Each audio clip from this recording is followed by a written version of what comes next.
میرے हुजूर की तो कोई बहन नहीं थी, लेकिन जब हजरत हलीमा सादिया के यहाँ हुजूर गए तो वहाँ हुजूर की एक रजाई बहन का तज़किरा मिलता है जो हुजूर को लोरियां देती थी। नाम शीमा था।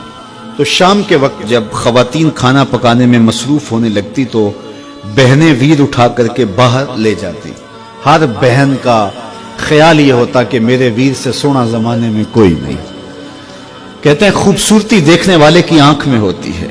जिसके वीर का रंग सोना होता तो वो कहती रंग नहीं तो कुछ भी नहीं है, और जिसके नकूश तीखे होते तो वो कहती कि रंग का क्या है, हुस्न तो नकूश में होता है।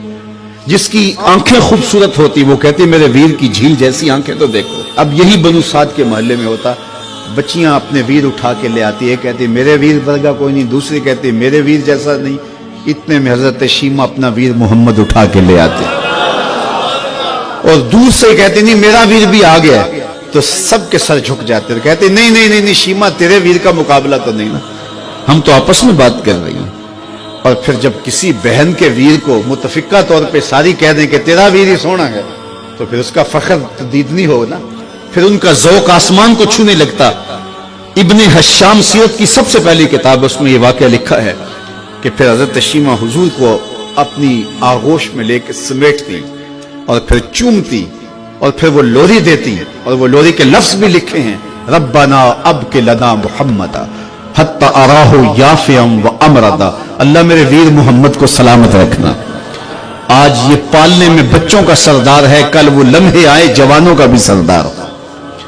और फिर झूम जाती और क्या खुशी उनकी दीदनी होती। और फिर वो मंजर भी आया कि हुजूर अलैहिस्सलाम मक्के चले गए और ये जवान हुई और फिर उनकी शादी किसी कबीले में हो गई। आका करीम ने ऐलान नबुव्वत किया, 13 साल का वक्त कटा और फिर हुजूर मदीना शरीफ चले गए। जब गज़ावात का सिलसिला शुरू हुआ तो जिस कबीले में शीमा का निकाह हुआ था उस कबीले में मुसलमानों के साथ टकराव हुआ तो अल्लाह ने मुसलमानों को फतह अता कर दी।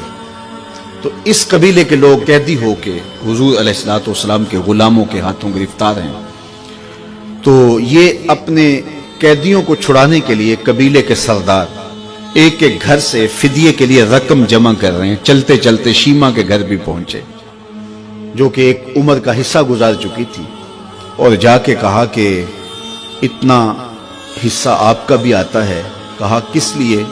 कहा वो जो लड़ाई हुई है इतने हमारे बंदे गिरफ्तार हो गए तो उनको छुड़ाना है।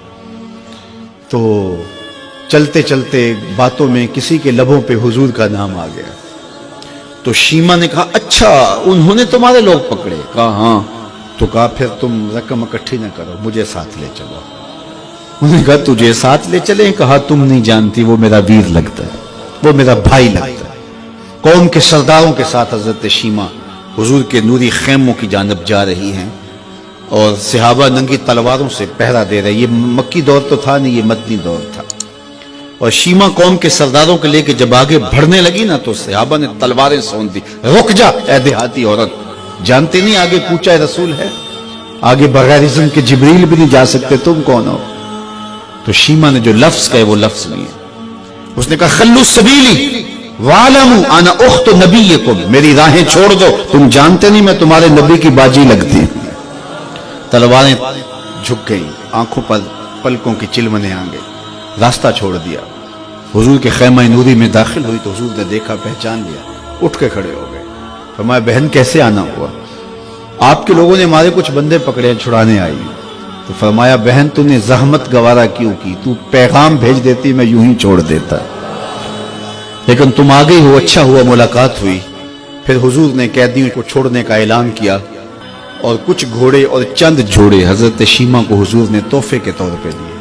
वीरों के दरवाजे पर बहने आए तो वीर खाली तो मोड़ा नहीं करते, तो हुजूर ने बहुत कुछ अता किया। और फिर रुखसत करने खैमे से बाहर आए तो सहाबा की जमात मुंतजर थी। फरमाया सहाबा जब मैं कैदी छोड़ा करता हूँ मेरी आदत तुम्हें मालूम है कि मैं पहले तुमसे मुशावरत किया करता हूँ। आज ऐसा मौका आया कि मैंने तुमसे मुशावरत भी नहीं की और कैदी भी छोड़ दिए।